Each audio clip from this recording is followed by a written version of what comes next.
Look at me, take a picture, it'll last longer. The mirror on the wall say I'm getting stronger. Ayo, the mirror don't lie. Ayo, the mirror don't lie. Look at me, take a picture, it'll last longer. The mirror on the wall say I'm getting stronger. Ayo, the mirror don't lie. If you want the truth, don't close your eyes. We got our back against the wall. We got okay, first thing first, सही दिन choose किया हमने. अच्छा मौसम है, बारिश नहीं हो रही है बैंगलोर में.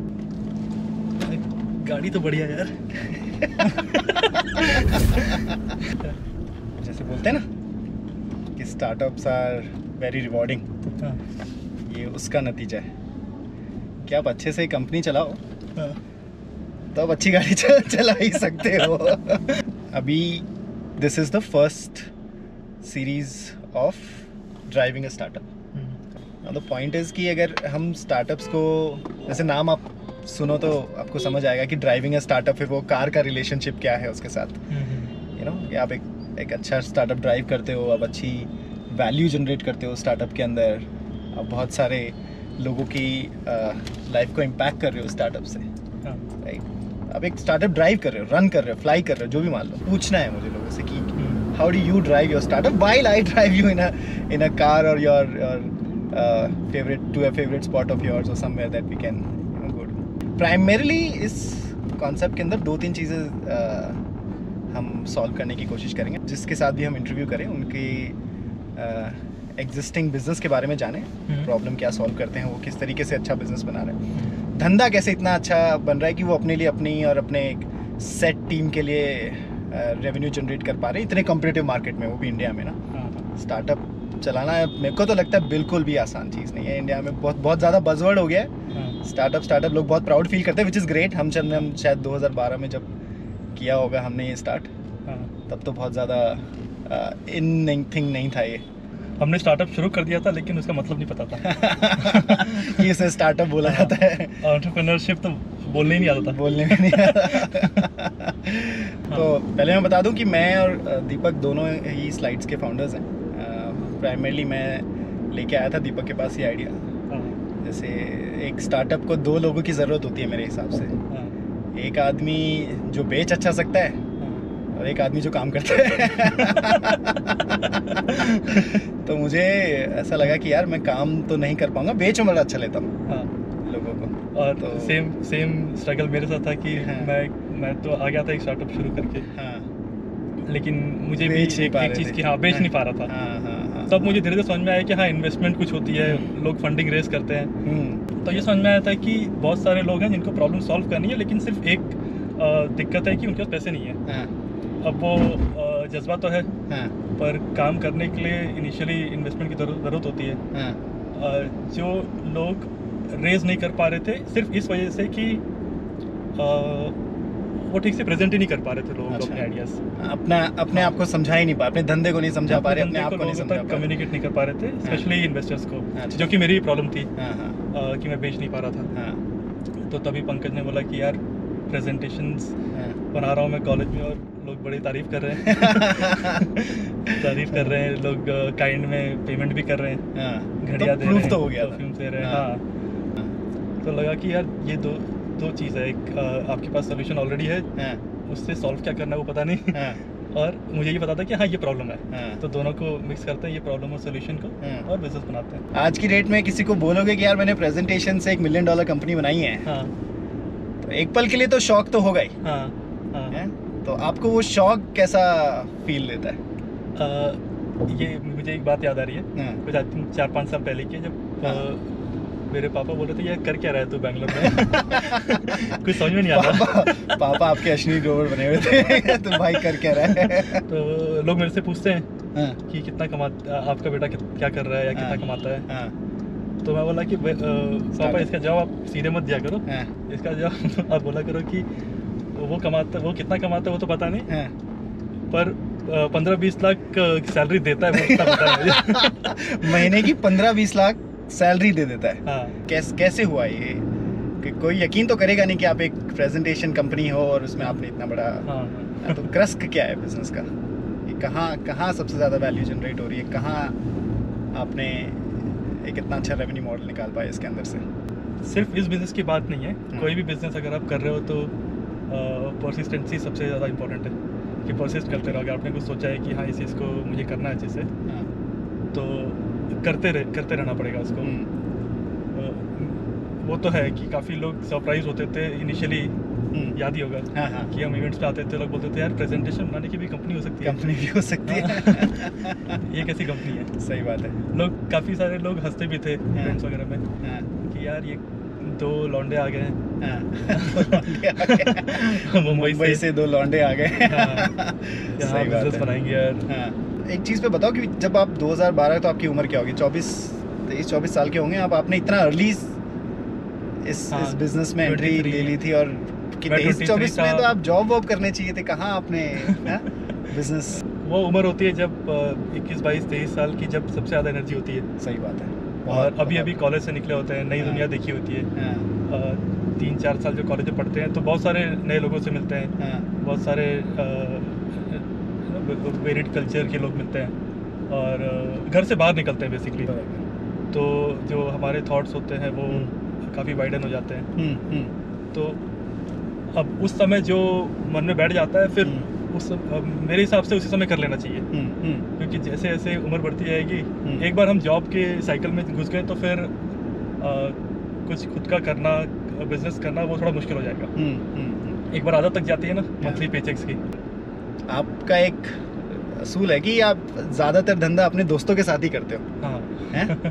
तो working with friends and close net friends भी मैं ऐसे नहीं बोल रहा हूँ कि अभी कभी कॉलेज में बने होंगे, बचपन के दोस्त जो गली में आप खेले हो, जिनके साथ क्रिकेट खेले हो, भागे हो, उनके साथ आप बिजनेस करना हमेशा पसंद करते हो। उसकी वैल्यू बताइए सबसे ज़्यादा, क्यों वो ज़रूरी, और ये मिथ ब्रेक करो मेरे लिए कि दोस्ती और बिजनेस साथ नहीं किया जा सकता। वो एक ट्रस्ट फैक्टर, कोई भी एक टीम होती है जो को फाउंडर्स होते हैं कोई कंपनी के, तो अगर उनके बीच में ट्रस्ट नहीं है, वो बॉन्डिंग नहीं है। अब जैसे हम ड्राइव पे जा रहे हैं, तो जब तक रात को 1 बजे कुछ आइडिया आया या कुछ थॉट आया कि यार ये चीज़ करना चाहिए नेक्स्ट हमको, तो उस बंदे को, आपके को फाउंडर को फ़ोन करके बोला, ये नहीं बोल सको कि चल यार चाय पे बात करते हैं रात को 1-2 बजे। गाड़ी उठाओ, जाओ, आप बात कहीं भी कर सकते हो। एक धांसू आइडिया है मन में, चल डिस्कस करते हैं, सुबह तक रहा नहीं जाएगा। सही तो बात है। उस लेवल की बॉन्डिंग होनी चाहिए, और मुझे लगता है कि वो स्कूल फ्रेंड्स में ही सबसे ज़्यादा होती है। जी। तो वो आपने जो दोस्तों के साथ मिलके ही, अभी के आज की डेट में अपनी स्लाइड्स में मेरे को लगता है कि 70% लोग तो ऐसे होंगे जिनके साथ हमारी किसी ना किसी लेवल पे स्कूल लेवल पे, कॉलेज तो मैं बोलूँगा ही नहीं, कॉलेज तो मेरे को लगता है हमने ज़्यादा पढ़ाई करी नहीं है।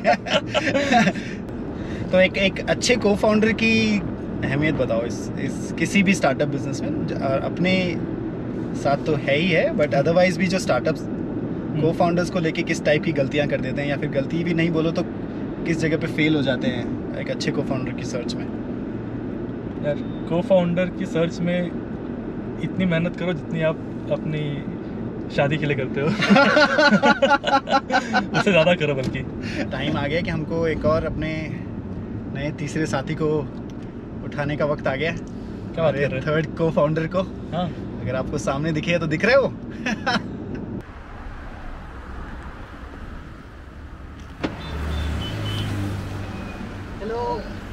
हेलो। कहाँ नाइस रोड पे पिकअप करवा रहे हो रोशन? नाइस रोड में नाइस हो रहे थे। कैसे भाई? कैसे? क्या हाल है रोशन? कुछ नहीं आता है। थक तो पहले तो रोशन almost 8 years in slides, right? You've been sliding your way into it. Correct. तो सबसे पहले तो ये बताओ कि स्लाइड्स में करते क्या, और ये जर्नी का सबसे क्रस्क या सबसे बेस कहाँ से शुरू हुआ था? जर्नी तो अपन तो जानता ही है। तो स्कूल कॉलेज खत्म किए, हम तो एमबीए नहीं करना चाहते थे। एमबीए नहीं करना चाहते, बिल्कुल। Something we agreed was whatever world knowledge would teach us. I think it's part of being in KV, right? Right. You get lot of that street knowledge and you understand things much better. I mean, most of the time college तो मुझे ज़्यादा उतना appraising नहीं लगा in terms of knowledge. And उसके बाद तो फिर एकदम प्लेटो हो गया था, क्योंकि पता नहीं है क्या करना था उस टाइम पे। but when we talked and how you told me about this idea, right, कि कैसे लोगों को presentation चाहिए, like they don't have the expertise. So the primary ये था कि ideas कैसे present करना है, किस तरह से present करना है, and like you know how much can you push the barriers of communication. बचपन से थोड़ा क्रिएटिव हूँ ऐसा लगता है.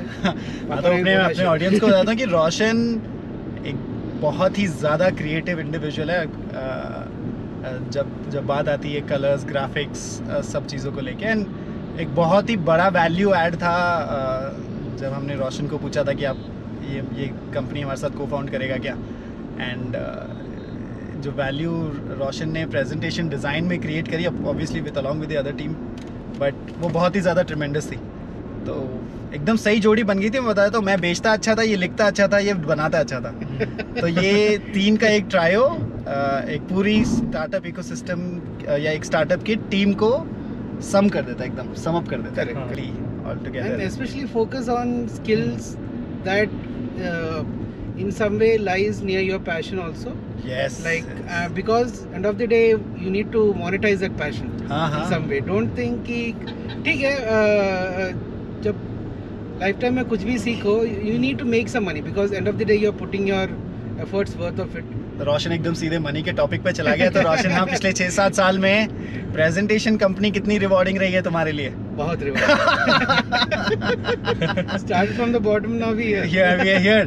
So presentation कंपनी बहुत रिवॉर्डिंग रही. एंड करेक्ट, एक बहुत ही स्मॉलेस्ट ऑफ द कॉन्सेप्ट को लेके भी धंधा बनाया जा सकता है. This is something that everyone should at least learn from us. बाकी तो हम बहुत सारा ज्ञान दे सकते हैं, बट ये तो डेफिनेटली एक छोटे से नीश से भी नीश मार्केट में जाके आप अपने, और इंडिया सर्विसेज का मार्केट है. नहीं दीपक, डेफिनेटली इंडिया में सर्विसेज की वैल्यू बहुत ज़्यादा. हम स्मार्ट लोग हैं, इतनी बड़ी इंडस्ट्री है, हमेशा से सर्विस हब है. पूरे वर्ल्ड की सर्विसेज यहाँ से डिप्लॉय होती है. हाँ, आई थिंक आप ये बहुत इंटरेस्टिंग आपने बोला कि आपको स्टार्टअप का इन एंड आउट पता है ना, कि कौन सी कंपनी किस हिसाब से अपने आप को प्रेजेंट करती है एक इन्वेस्टर के सामने, और क्या एक इन्वेस्टर देखता है उस कंपनी में प्रेजेंट करने से, अपने आप को इन्वेस्ट करने से पहले क्या सोचता है वगैरह वगैरह. आई थिंक ये बहुत ही इंटरेस्टिंग बात है, और आई थिंक यही हम हमारे पूरे चैनल पे एक्सप्लोर भी करेंगे अगले इंटरव्यूज के साथ, कि हम फाउंडर्स को पूछेंगे कि यार बताओ कि आपने एक इन्वेस्टर को पिच किया तो क्या पिच किया, अपने धंधे को कैसे एक्सप्लेन किया, राइट. और फिर हम वो क्वेश्चन रिवर्स भी कर सकते हैं और इन्वेस्टर को पूछ सकते हैं कि आप बताओ कि आपने इस कंपनी में $10 मिलियन डाले हुए हैं, आपका थीसिस क्या है, क्यों आपने इस कंपनी के अंदर डाला है. तो अभी आपके हिसाब से स्टार्टअप का कैसा एरा आने वाला है? Let's talk about future of India in the startup ecosystem specifically. जैसा आपने कहा कि जो टियर 2 टियर 3 सिटीज़ हैं, जो रूरल एरिया है, वहाँ पे काफ़ी बड़े बड़े इनोवेशंस आ रहे हैं, और वही मार्केट है जिसको हमको टारगेट करना चाहिए. हम सुनते हैं आजकल कि we are building solution for the next billion. तो वो नेक्स्ट बिलियन वही है जो लोग हैं जो अर्बन सिटीज़ में, बैंगलोर, दिल्ली, कोलकाता, चेन्नई, इन सब जगह के बाहर जो लोग रह रहे हैं, उनके प्रॉब्लम की सोल्यूशन, उनके प्रॉब्लम का जो सोल्यूशन निकालेगा वो वही फ्यूचर है. अच्छा. वैसे टाइप के स्टार्टअप्स ही ग्रो करेंगे. वो देखा जा रहा है पिछले 1-2 साल में, जब कोविड आया हुआ था, तो लोगो को रियलाइज हुआ कि यार हेल्थ पे ध्यान देना है.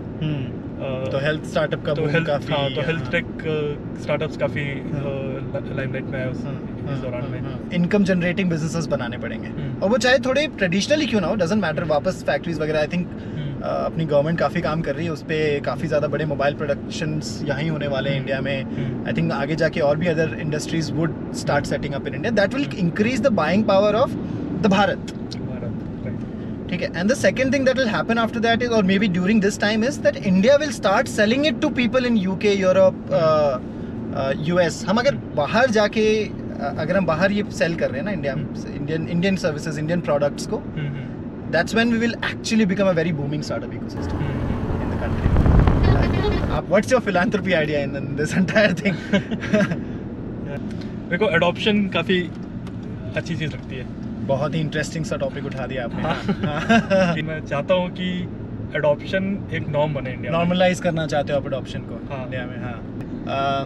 मैं अपना बताता हूँ, मेरे को एजुकेशन सिस्टम में बहुत ज़्यादा घुसने का मन है. मुझे ऐसा लगता है कि इंडिया में जो नेक्स्ट एरा आएगा वो वहीं से बदलाव आएगा, जब आप लोगों को जो ये स्पेसिफिक एजुकेशंस वगैरह जो कंपनीज कर रही हैं, एक्सपीरियंस ऑफ लर्निंग, इन सब चीज़ों को अगर ठीक किया जा सके तो मुझे तो खुद का कॉलेज चाहिए एक कि मेरा एक खुद का कॉलेज हो, उसमें एंटरप्रेन्योरशिप प्राइमरी सब्जेक्ट हो, धंधा बनाना सिखाए वहाँ कोई तुम्हें रूरल सिटीज में जो रहते हैं, कि इनका how like individually how we can support them financially, like अच्छा in their own circle they are उनका पर्सपेक्टिव बहुत ज़्यादा है, like कल जाके वो एक छोटा सा entrepreneurship करके they can have their own big store, because lot of people might be moving from villages to nearer towns, right? Those towns can become the cities of tomorrow. रात हो गई हमें बात करते करते हैं काफ़ी टाइम निकल गया। तो आप कोई भी नया बिजनेस शुरू करना चाहते हैं तो कहाँ शुरुआत करें, किस चीज़ के ऊपर फोकस करें,